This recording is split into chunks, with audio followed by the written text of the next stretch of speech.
you worked at Koppert Lake. I did for 2 summers. Yeah, I mean, you're all the way over there and Koppert's all the way over here. What made you pack up and come over here for the summer to work there?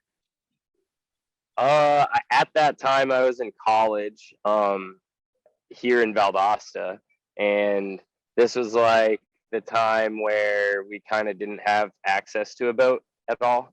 And we were in the wakeboard club team. My buddy Chris, he was a year older than me, maybe 2, and he, I think, found it maybe on like Wake World or something way back then when like the forums were a big thing. And he found the job offer or something, and he was like, dude, we should do this. And we had been riding at Gravity Research Compound, which is like an hour and 45 minutes north of Valdosta. That's Cross's backyard, basically. He was just a little baby back then. But we were really into the rails at that point. Like, it was all kind of, that was what we were doing. Like, I think we were into winching by then. We were like building our own winch spots in Valdosta because there's nowhere to ride here.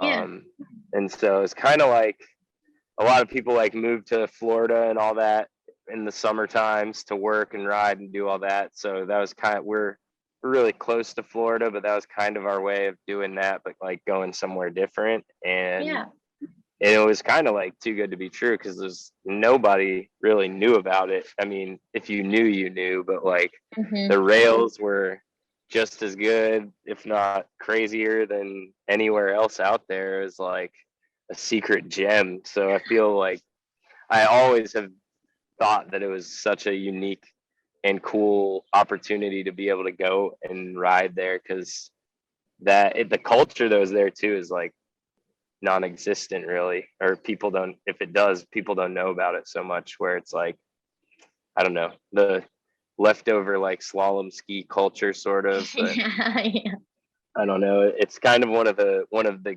bright spots in that whole, the slalom ski culture, I guess you could say. It's pretty cool. Just, it's kind of like this place, but there's boats running all day every day, and it was sick. Lots of crazy stuff happened up there. I remember when I was real little, my neighbor they had a boat and they, wakeboarded and stuff. She would always tell me like, we ride at this lake and it looks like coffee. Like it looks like milky coffee. And I was like, you're making that up. It's not, there's no way, like, that doesn't make any sense. And then I got a job here and it all like, I was like, oh my God, that's what she was talking about. So like, it clicked for me. I figured out that it was a real place and it did exist. So that's awesome. It was cool. It was like the only place I ever heard of where you just, I mean, I'm sure they existed all over just in their own little worlds, but I never heard of a place where you could just go down and pay by the pass, like in the boat. It was like $4 down, $4 back or something. And you could only do 2, you couldn't not get back to the dock. So you had to do 2 passes. So it was just like it's like buying a cable pass, but the boat's just running all day. It's like, you run until you run out of passes out there. But totally. And you did not 1 but 2. What made you come back for another summer?